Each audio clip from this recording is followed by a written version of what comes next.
You unlock this door with a little bird. Beyond it is another dimension. A dimension of swords. A dimension of feathers. A dimension of restarting the level because you died for the third time. You're moving into a land of both magic and unity, of birds and ideas.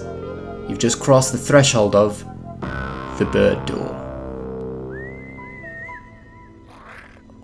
Death's Door pulls you in for a bizarre exploration of its world. Working the grim hours in a dim office, you play as a little crow whose single responsibility and one true love is to reap and retrieve a giant soul.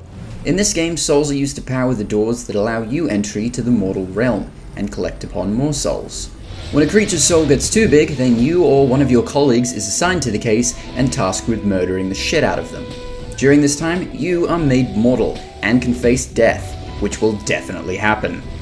The first boss you face also happens to be the first enemy you meet. Once they're dead, you get about 5 seconds to celebrate before a senior member comes in and steals your victory, which leads to a long chase through the actual first level of the game. Once caught up, he tells you that long ago, his target escaped through Death's Door itself, pictured here, leaving him aging in the mortal realm, and that an immense number of souls are needed to open it so that he can return home. He tells you of 3 beings in the world that are beyond death's reach, and sends you off to do them in. Now stuck with multiple doors open to the realm of the living, you face the danger of traversing this world while mortal, while navigating 3 different lands, all with their own corruptions, because of the undying monsters that inhabit them and control them. I think it's a fun time all around. The first thing you'll notice about Crowdoor is sheer size. This game is really fucking big. The maps sprawl out in every direction, with long meandering paths that lead to side rooms, hidden secrets, and eventually all meet back in the middle. With size comes potential for confusion and lack of cohesion. That is largely avoided here through some fantastic level design.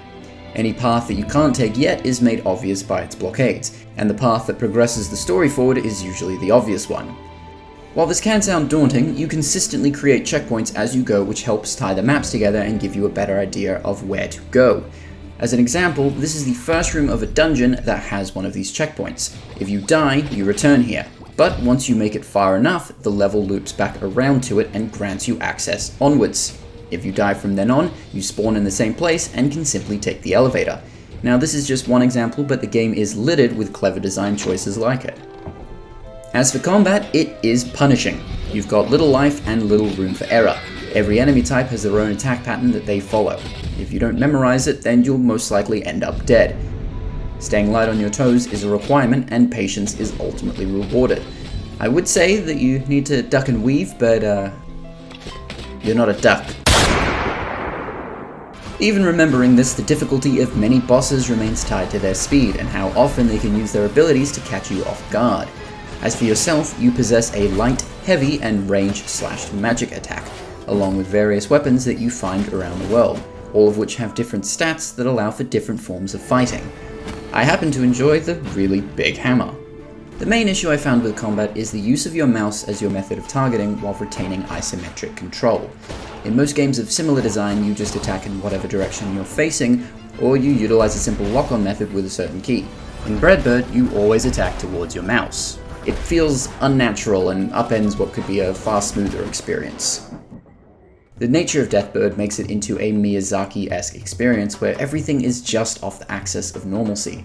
It's unexplainable and wondrous. There are a litany of strange and charming characters throughout.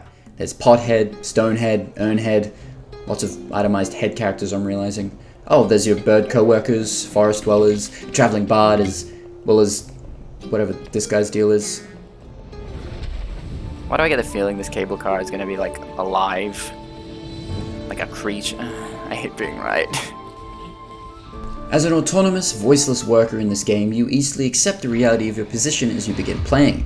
Then the questions present themselves, and you find yourself getting more and more curious as a player to what's really going on. This doesn't even speak to the art of the game, which is to say, beautiful. This world has been drawn up in a way that matches its whimsical terror terrifically, and it wouldn't be able to reach this point without the music that accompanies it. If you're looking for a game that satisfies and